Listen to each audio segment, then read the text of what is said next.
Circuit બ્રેકરમાં operating mechanism વિશે સંક્ષિપ્તમાં જણાવો. તો સર્કિટ બ્રેકરનું ઓપરેટિંગ મિકેનિઝમ એક સિસ્ટમ છે કે જે બ્રેકરના કોન્ટેક્ટ્સને ખોલવા અને બંધ કરવા માટે જરૂરી બળ અને મૂવમેન્ટ પૂરી પાડે છે.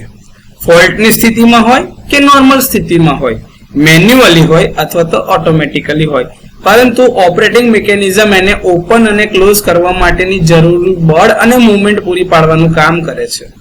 સર્કિટ બ્રેકરને ઓપરેટ કરવા માટે ઓપરેટિંગ મિકેનિઝમ જરૂરી છે. કોન્ટેક્ટ્સને ખોલવા માટે ઓપરેટિંગ મિકેનિઝમની જરૂર પડે, એટલે કે ઓપનિંગ મિકેનિઝમ જોઈએ, અને કોન્ટેક્ટ્સને બંધ કરવા માટે ક્લોઝિંગ મિકેનિઝમ જરૂર પડે છે. આ ઓપનિંગ મિકેનિઝમ જે હોય છે એ કાં તો સ્પ્રિંગ ઓપરેટેડ હોય અથવા તો ન્યુમેટિકલી ઓપરેટેડ હોય છે, જ્યારે ક્લોઝિંગ મિકેનિઝમ છે એ મેન્યુઅલી ઓપરેટેડ હોય, ન્યુમેટિકલી ઓપરેટેડ હોય અથવા તો મોટર ઓપરેટેડ હોઈ શકે છે. આમાં હાઈ સ્પીડ અને રિલાયબિલિટી લાવવા માટે અને કોઈ પણ જાતના ડીલે વગર ઘણી બધી કામગીરી એક સાથે થઈ શકે છે, અને એક કરતા વધારે વખત ઓપનિંગ, ક્લોઝિંગ અને ઓપનિંગ એવા ઘણા તમે ચાહો એટલા ઓપરેશન કરી શકવાની ક્ષમતા ધરાવતા હોય છે. આમાં ઓપરેશન દરમિયાન સારી મિકેનિકલ સ્ટ્રેન્થ મળી રહે અને ટકાઉપણું એટલે કે સ્ટેબિલિટી જળવાઈ રહે એવું હોવું જોઈએ.